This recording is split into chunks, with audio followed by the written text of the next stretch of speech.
ITR is the Institute of Translational Research, and it was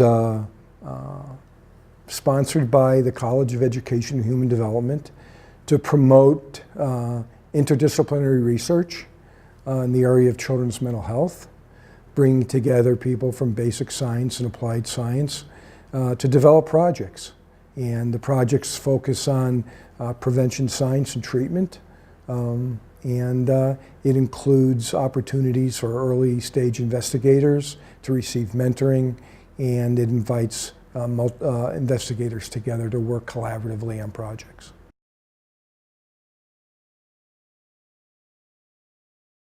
I think the merger of family social science with children's mental health is really kind of an innovative feature within this university involving this department. And as you can see, it kind of links my involvement with the Institute for Translational Research with family social science. And so what this really means to people interested in family social science is that the end goal is to study how the family influences children's mental health, because mental health is a critical issue in our culture today. Over 25% of children have or will have a mental health problem at some point in their life. So that's not trivial. And therefore, the department is moving to really contribute to that particular problem by developing infrastructure which involves education, training, and research that will prepare students for a career in that area.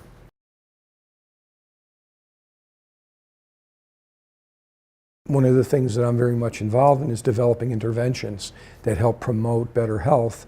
And within that context, obviously, parenting and other family influences are very much involved. Of course, and families and peers are two of the most influential systems.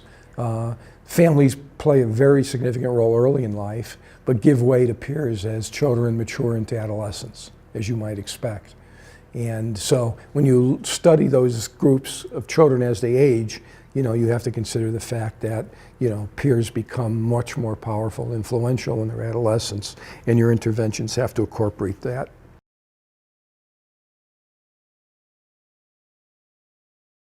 Over the last several years, I've kind of stepped into an area called precision medicine or precision healthcare.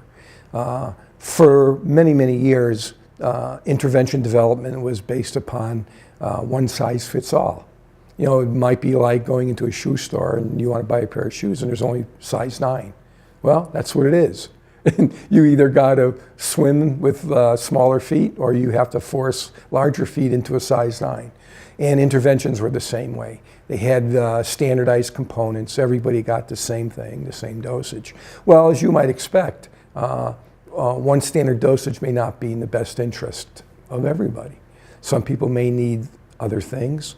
And therefore, when we talk about precision medicine, we're looking at tailoring interventions to fit the unique characteristics of people. They have different risk factors and different challenges in their life. And therefore, as you begin to construct these interventions, you're looking at how we can fit this best to meet the needs and preferences of individual patients.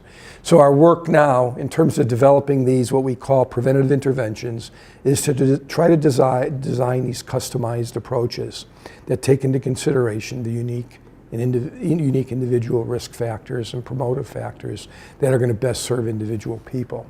The end product is something that hopefully will be more effective, more efficient, and more affordable.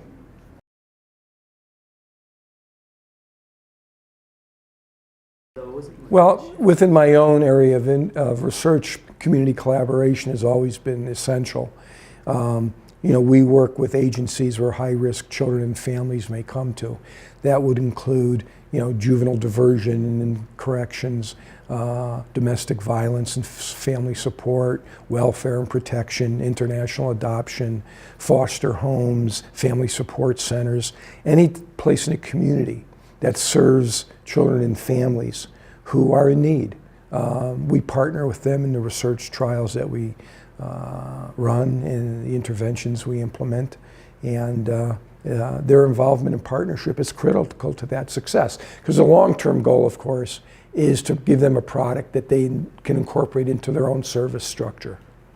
new and innovative ideas for how it might be better to do it a certain way. So partnerships are critical, community involvement is critical, and it's not something you can take for granted.